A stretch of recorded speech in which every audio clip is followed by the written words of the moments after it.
Ito yung katatanim lang. Opo. Itong tatry pa lang namin, sir. Saan niyo binili yung seeds ng sorghum? Kung sir, meron po yung buyer namin ng sapal ng soya. May Nagbigay seeds po siya. siya sa amin ng parang half kilos. Ay, half kilo. Yun ang kwan nila, sir. Ito yung kamatis. Yes, sir.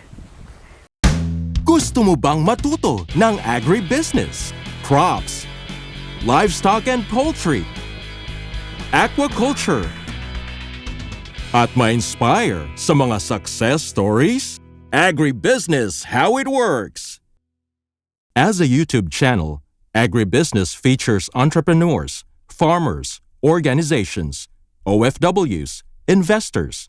However, beyond our usual content and official endorsements, Agribusiness does not engage in other business dealings with them. While our viewers and featured individuals and entities may choose to pursue business deals with each other on their own, we encourage them to be cautious in doing so. Ang ano naman po rito sa Tarlac, yung sa tubig. Tubig, no? Mahirap yung tubig din eh. Kaya gumagastos talaga kami ng sa diesel Diesel. para sa patubig nila. Saan nanggagaling yung, yung pump, yung tubig? Saan, sir? Deep well po. Meron kayo dito? Opo, may tubo doon sa gawin. Ito yung mga mais. Opo, ito yung mais na lalo po. In-advise ko po yung tao na darating ako tayo. Oh. Ang alliance niya. Pagribahin nito. Yus!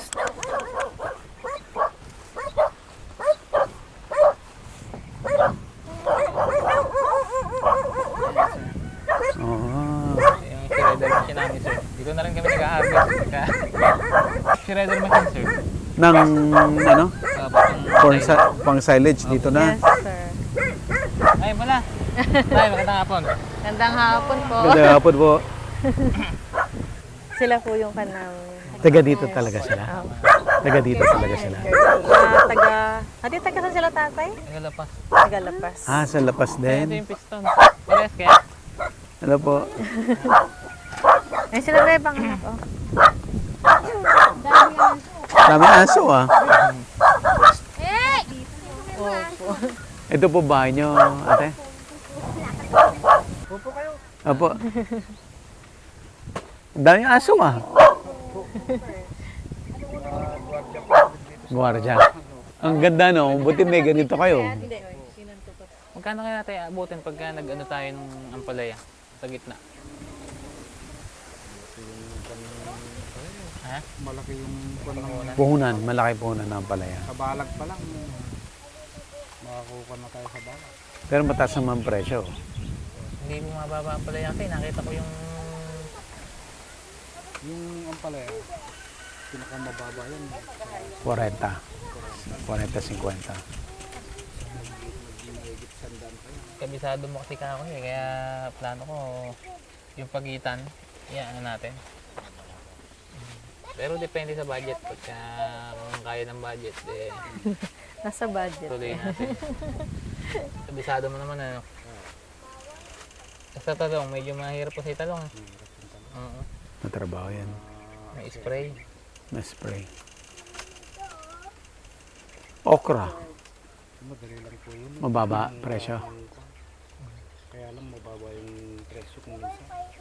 Upo. Mababa rin. Mababa rin. Mababa rin, ikaw po tatanong. Sampulan yun. Sitaw din, ano, maganda. Sito, maganda nga yan, ano? Mga kanya, hanggang mag-steady sa 80. Pero may pinakamataas na nag-isanda. Tinanim ko na yung sorghum kanina. Andyan na. Oo, nakita ko nga po, Wala, naka-prepare. tibling lang. Ilan lang po inabot? Bali, kun lang na tayo. 7 tibling. Yung mais po, nadagdagan nyo? Oh, yun itatalim ko mamaya. Medyo Dadaling ko po pala yung iba. May buyer kami. hindi pa naman na itatanim lahat yan. Sayang lang. Paano kayo nagkakilala? Ito sir, nung karerent ko to, ano lang yan, nagpapaaraw lang ako. Ako lang dumadalaw-dalaw ako, magbayad ako ng araw. Nakilala ko sa tatay. Napag-spray yata kita ng ano. Napag-spray kita ng ano. Tapos siya na pinag-alaga ako. Pero malayo lapas dito ah. Tayo ba? Lapit lang. Yung pinagkainan po natin. Alapas yan. Oo, labas po yan, sir. Okay na yan. Dadalin pa uwi nila, ma'am. Kasi sili. Siling pang, ano. Siling maang. Hinog na ba to? Manibalang. Matagal pong mabulok, sir. Pagkitas po sila ng sili. Sili mga Hindi yung paligang. paligang. Kung gusto nila yung mga hindi po, tigas po kung Ganyan lang po sa farming. Ito may hinog na. Ba't hindi nyo pinitas? Mangbukas po siguro, sir. bukas po sana naglaban naman tong kabahay ko. Wala nang may susot yung mga estudyante, yung mga bata. Bumaba ng todo natin, 35 na lang ata. Yung Kamatis. kamatis, 50 pa naman dyan eh. Kwento pa dyan. 50, 40, gano'n. Oo, hindi. Yung Sa retail. atin doon, pinaretail ko na lang sa kanya. Na ano naman ng 50. Yung binala namin na nakaraan. Kasi yung mga ibang namimili dito, pupunta na dito, 40 ang kandil. 40 pa. Pumupunta na po sila. Yung mga ano po yan, mga namamakyaw. Kwan po, paila-ilang kilo lang. Ah, Bigyan mo sila kung may kukuha kasi hanggat medyo mataas pa. Kasi pagka bumaba na, alam. Tatapusin ko sana kanina yan. Tinatawag naman si ate mo dun sa 4 piece niya. Oo. Nagpirma siya. ah. Eh, Anong salita nyo kuya? Tagalog-Ilocano po. Ilocano kaya? Ang lapas ba Ilocano? Opo. Halo-halo din po, may kapangpangan din po dyan. Tatay, ilang days na yung mais natin na to? Yun nang tulad ko na ta, January 12 bata. January 12 to. Naitanim pa. May mahigit na isang buwan na. May na isang buwan. Diesel pala, ano? Kailangan namin magpabili rin. Meron pa yan, oh. Yan. Abot pa yan? Sa patubig? Pagka kon, bibili na lang ako pagka may pinagtindahan si ate. Sige, sige. Malipit na naman. Kaya nga eh. Medyo nalalanta na ng dahon. Kulang sa tubig ba? Kasi gusto niya nababasa eh. Mahangin kasi kaya madaling matuyo yung lupa. Nag-enjoy na siya. Kahit tanghaling tapat. Kaya yung nasa lubong namin kanina na. Oo. Hindi ko na napansin. Ilocano kayo nga ron. Oo. Gusto ko manong po. Lokano din po kaya. O yan. Pangasinan. Si miss ko sa Pangasinan. Enjoy. Sa J ko. Dikit sa Hindi? Malasiki. Malasiki. Eh, panggalutok dyan. Dahil Ilocano dyan, ya? Di kamo sir no ka magimot kasano nga gililokano di ko. Nagsalita na kami. Madikmawatan ng taga. Ilocano po yung parents din niya. Ah, Ilocano ba? Taga Rizal. Rizal. Pero hindi ka natuto? Hindi po. Kaya pag meron silang sikreto, Ano kasi mix ang Rizal eh. May Ilocano, may Opo. Tagalog. yung mga lolo't lola po, Ilocano. Kaya lang kami mga generation na namin. Tagalog na. No po. Marami akong pinsan kasi dyan sa Kurba, Opo. ang Banawag. Ang manawag po. Pagka ko tatamnan pa natin ang kamaris. Eh, pinag-iisipan ko nga po kung ano... Kung mamaya, tamaan natin yung palay eh. Kung anong tatamnan. Pinag-iisipan na mapag-aralan muna natin. Sa isang ano, baka dalhin ko yung dumi ng ano, manok, yung manure. I-ano natin sa gitna, ano. Kumita kayo sa kamatis. Kumita naman po maski paano. Kumikita naman po. Yun po ang pinambawi namin eh. Doon po kami sa hindi gano'n. Yung sili po kasi, saka yung... Ah, hindi kayo tumama sa sili. Mahina inani Ganda pa namin. naman yung presyo niya kaya tipis-tip kasi. Oh. Nasaktan sa bagyo. Maski po yung panigang. Tinamaan po kasi sa bagyo lahat. Kung palang sili lang, wala pa tayong, lugi tayo. Sili. Sa Taiwan. Sa Taiwan, di... Panigang medyo. Pero kailan yung lately ang taas ng presyo ah? Oo po, sir. Maganda yung presyo niya, sir. Pero wala kayong ma-harvest. Wala pong ma-harvest. Makonti po. Ito kamatis ang kumanang harvest. Pang ilang harvest na po itong kamatis ngayon? Patapos na rin. Marami pa po yan. Every 3 days ba yan, tatay? O Nakuha yung every 5? Matagal pa ba yan? Matagal pa yan. Marami pa yung bunga. Oh. Dati kami ni sir na uli na may mula. Huli na itanim. Huwag may pumilang yung doon. Ito medyo maganda, malalaki pa. Ilang hektarya itong ano nyo? Kwanto, sir, dalawa ba? Kulang? 1.2 saka 6,000. Kulang Yun yung hati. Pero Klowa po kasi tawag na sa in-award. Oo. But isang beneficiary, ilang klowa ang Isa lang. per person? So kung family ka, family of 5, 5 klowa ibibigay. Abay, kabang may nakuha Kaya lang po yung mga nagkuhan lang po ata mga nabigyan din. Yung mga trabador. But itong kay Cos may dalawa. Nagtrabaho silang mag-asawa. Kaya para sila nabigyan. Kaya maganda nga nagkadikit sila. Pero yung iba magkakahiwala. Mas pinag-asawa sila. Kakahiwala yung lupa nila. Hindi kayo empleyado sa sentral. Hindi, sir. Nakikisama lang po kami sa mga may lupa dito. Nakikipagtrabaho na. Ngayon, binenta lang yung mga iba, mura lang. 250 Pinagbebenta rin lang. Okay. yung klowa nila. Ang nakakuha rin po ata, kumpanya din. 250 lang, no? Ngayon ata, 6 na milyon yung isang ganito. 5 milyon yun, 3 milyon. Ngayon, Okay. isang klowa, 3 milyon? Ang mahal pala. Tapos po yung, Kasi sir, malapit na to sa mga expressway eh. Hindi na to. ito nga, binibenta ng 7 milyon. Ha? Mahal naman. Sir, ganun na po bilihan dito. Yung kalahati Kaya nung, hanggang rent lang kami rito. ito naman kalahati nung minamaisa namin, sir. 3 milyon, nabili na. Ayun, may muhon na. Hanggang doon sa may iba yun na. Sino bumili? Taga-kwan din po, dyan po rin. Yung mga may pera. So pakilala natin si Kuya Vic. Kuya Vic, anong apelyido mo? Ay, Kuya Tony Tony Concepcion. Concepcion. Ayan. Tapos, siya yung farmer ni Vic. Pang ilang anyo na to, tanim? Bali, ano to sir, pang tatlo. Pang 3. Dati ka talaga nagtatanim ng mais, Kuya? Opo. Kuya Tony. Opo. So kabisado mo talaga to? Lahat yan, silage lahat yan. Opo. Silage yan sir. So nakita po natin kanina doon sa kina Vic, yung ang daming drum na silage, lahat yan ang gagaling dito. So malaking bagay na sarili mong tanim, Opo sir. Bagas ako, napapababa yung yung cost. cost po. Maybe benta mo rin na mas mura. Sir, bali nag-ano lang din ako, nagbabase ko sa Yung price ng market. price sa Oo. market. Kung magkano yung lakaran, ganun ko lang din siya.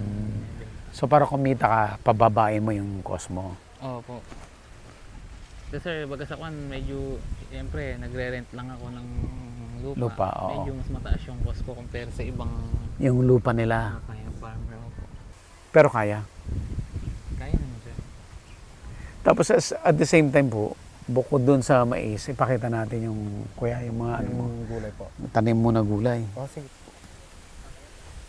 Expert ka rin sa sa kamatis. Kumbaga sa kung po, nagkukan pa lang. Nag-aaral din. Nag-aaral din. Hindi naman sa nakukuha po kasi yung expert sa sa alaman eh. Opo. Hindi naman natin nakukuha yung kasi pagka tinamaan tayo ng kalamidad, Oo. hindi mo makukuha yung galing mo dyan sa gulay. Yung kuha natin dyan, yung Depende rin po sa kung depende sa panahon. sa panahon, sa presyo. Oo. Sa presyo. Minsan maganda yung gulay, Pangit ang presyo. pangit ang presyo. Kasi marami rin pong magandang gulay na nagdadagsa yung supply. Oo. Pero pagka bumagyo at nakadusot yung gulay mo, Yun, maganda. jackpot ka doon. Jackpot po yan. Dahil sira yung mga ibang gulay noon. Yung mga nakalusot, yun ang maganda-gandang presyo. Pang ilang harvest na to? Mga hindi lang po siguro kwanto na. Mga 10 pitasan na. Patapos na rin. Pero Ilang pitasan ba ang kamatis? marami pa po yan eh. Kaya, hanggat may nakikita kang verde yan, Pwede pa. pwede pang ano yan. Kasi, Huwag lang yung super maliliit na. Oo. So, ayun po. Tapos ito kamatis, tapos yun, sile. Hanggang saan yung Hanggang ano doon po nyo? sir, sa may... Bakod Yung na. parang bakod na yun? Oo. Maluwang pala. Maluwang tingnan pag patag pala, no? Pero pagka may tubo, mga tinitingnan. Oo. Ayan, big. Kung susumahin natin yung usapan natin mula kaninang umaga, Yes po sir. no, hanggang ngayon, kumusta yung negosyo mo? Kung naman sir, sustaining naman po. Na ilalabas naman po yung gastos sa kambing. At the same time, kahit pa paano, nakakaipon. Maganda yung ano niya, yung sinabi niyo na yung mga ibang pinagkakakitaan ay yun yung pinang susustain Po. doon sa kambing. Yes po. Para yung kambing, pag binenta yung kambing, 100% parang kita yon. Yes po sir. Maganda yung sistema. But bukod doon, sa silage at saka yung mga feed ingredients, raw mats, no? Yun yung ginagawa ninyo. Pero meron kang taniman ng mais para sa silage at meron kang gulay. Yes po sir. Ba't mo naisip yung gulay? Kasi yung medyo malayo siya, yung mais, connected siya doon sa kambing, di ba? Yun sir, bali, ito po, naisip namin na simulan yung sa paggugulay. Dahil, yun nga po, para kay tatay din. So kay Tony, Sabi ko, para kahit pa paano, meron silang regular na income aside dito sa pag-aalaga ng mais. Opo. Pero yun nga po, kahit pa paano, may kita naman. kumikita rin, kahit Kaya pa paano. po, tuloy-tuloy na rin po yan kung marirent pa namin uli yung lupa. Ayun. Paano ba yung kasunduan nyo sa rental tuwing ilang Every year po kasi yan. yearly? i-renew. Renew yearly. Depende po sa may-ari kung gusto niya pang renew. Ganun po. So kumbaga pag umayaw to, lilipat lang kayo. Ganun lang. So walang problema. Opo. And at the same time, nagtatrabaho ka pa rin. Opo, sir. Bakit kailangan mo magtrabaho pa? Kung sir, sa ano kasi ko, di ba, sa government, sa Bureau of Fire, syempre, iniisip ko rin po yung retirement ko. Saka yung, syempre, hindi lang naman sa akin yun. Sa family pamilya. din. Oh. Or in case na, syempre, medyo risky yung trabaho namin, may mangyaring hindi inaasahan. Oo Yun nga, po no? kasing benefits na ipapasa sa asawa, sa anak. Kahit pa paano, hindi ko na sila alahanin in case na, kaya yun po. Saka doon din po ako kumuha ng puhunan para maipagpatuloy yung farming. Kasi po, from nung nagsimula ako, wala rin naman akong bagas na pagkukunan ng puhunan. Oo. Pero mabilis, no? Somehow, ilang taon ka lang nung nag-umpisa ka na mag-farming. Mga ilang ka lang, 20... Ano po, siguro mga 21, 22. Nagpa-farming ka na, 21, 22. Mahilig lang po ako yung mag-alaga talaga ng hayop. Tapos na ano nga po ako sa kambing. Oo. Doon ako Pero parang yung seryoso ka na negosyo na yung tingin mo dito, ilang taong ka na nun? Kung sir, nung nagkaanak po ako, 25 years old. 25 na. Ako dahil 29 na ako ngayon. Yun Parang nga, 4 years. nung nag-start na akong mag-seryoso talaga, usually kasi dati mahilig ako yung sa mga pet, yun, sa mga aso, ganyan, sa mga rabbit, basta sa mga pet. Yun. Naisip ko na, total, mahilig ako mag-alaga, ba't hindi dun sa Kikita. kikita, saka yung may siguradong market. Kaya yun po, na kapag engage ako sa goat, na yun nga, may potential na kumita. Bakit ka nagka-interest sa farming sa negosyo? Ang parents mo ba, ang relative mo ba engaged to farming? Opo, mula po sa lolo ko, baga sa kanila talagang nagpa-farming na po sila. Tapos yun nga po sila nanay, tatay, yun din yung naging ano nila para mapag-aral kami. Sa may Yun din. backyard piggery naman po. Oh, I see. So anong malaking learning na natutunan mo in 4 years time na full-time may business kayo ng misis mo tumutulong sa'yo? Ang pinaka naging learnings ko po sa business, kinakailangan talaga matyaga. Hindi yan, pag nag-start kang mag-business, hindi agad kikita. Na kailangan takes time. Tapos, yun nga, yung mahabay pasensya mo na humanap ka ng paraan kung paano mai-deal yung product. Tulad po ngayon, madali naman na sa social media. Doon lang po kami humahanap ng market.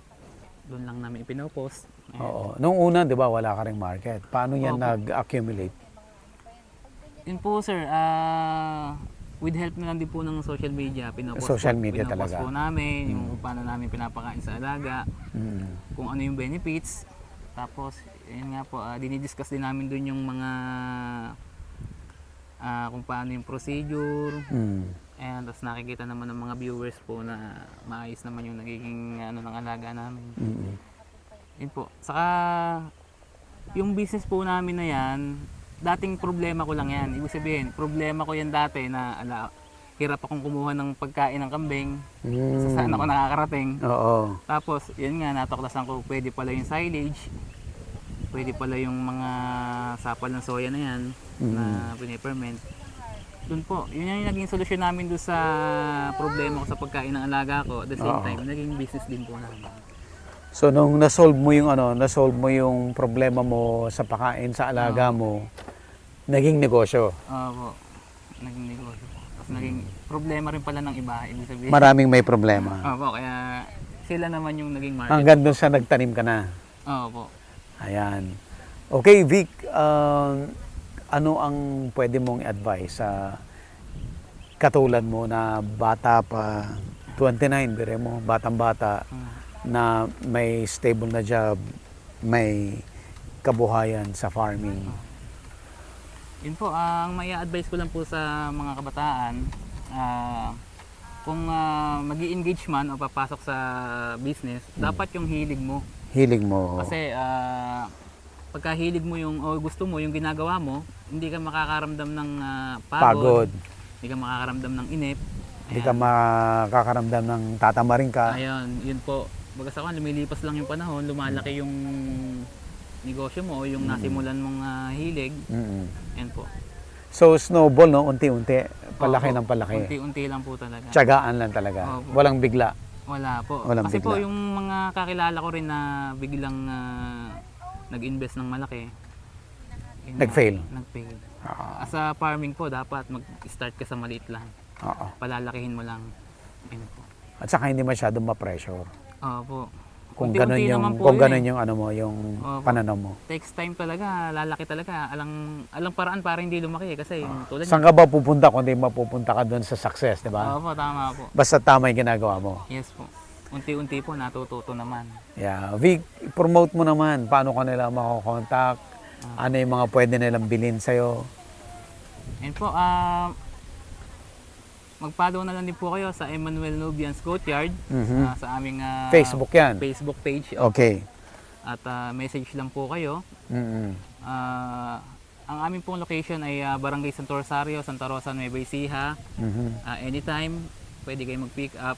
8 to 5 po pala, sorry. Open. Open. 8 to 5. 8 to Daily. 5. Daily Monday po. to Sunday. Yes po.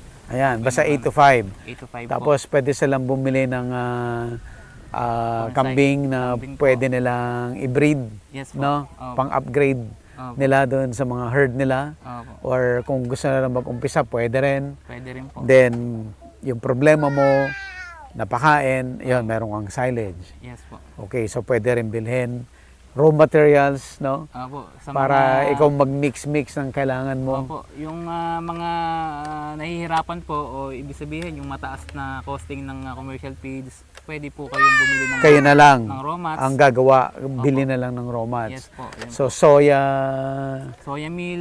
Meal, copra meal, Opo, yung corn bran, ayan, corn, meron corn, po. at pwede ring mismong formulated Opo, meron na feeds, po tayo. meron din. Opo. Ayan.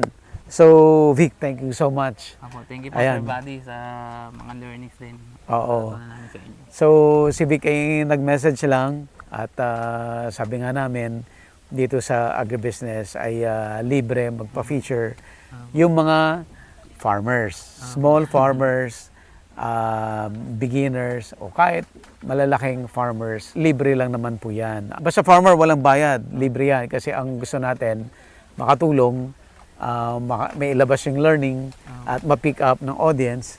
Kaya gusto namin yung mga farmers na fini-feature natin ay walang harang kasi kung may bayad, harang. Opo. Yun. So, Lastly po, sa agribusiness doon din po ako nakakuha ng mga maraming idea. Maraming Opo, ideas. Opo. sa goat farming Sa goat and farming sa po. farming din mismo. Opo, na yung mga napapanood ko po, ina-apply ko din. Oo. So matagal ng subscriber si Vic. Opo. Pero bakit ngayon ko lang nag-message? Hindi ko po alam sir na na pwede pala kayong i-approach ganun sa Facebook. Oo. Until last time nga na napanood ko yung taga Rahal Norte. Oo. Kasi nanap ko yung account niya sa Facebook. Oo. Sabi ko, siguro ako through Facebook lang din in-approach si Sir Buddy. Kasi kaya naisip ko po yun na i-chat kayo. Baka Ayan. sakali po ako na yun lang. Kaya Oo. naman po nag-reply. Yeah. Small, kahit small, malaki, basta farmer, may matututunan, basta willing i-share Opo. yung knowledge, pwedeng i-feature sa agribusiness. Ayun. Thank you so much, Vic. Thank you po sir. Opo. At syempre, si Kuya. Si Kuya Tony, Opo. magaling na farmer.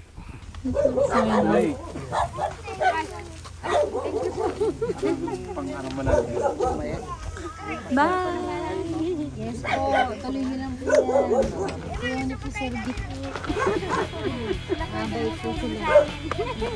Agribusiness, how it works. Instruct, inspire, succeed.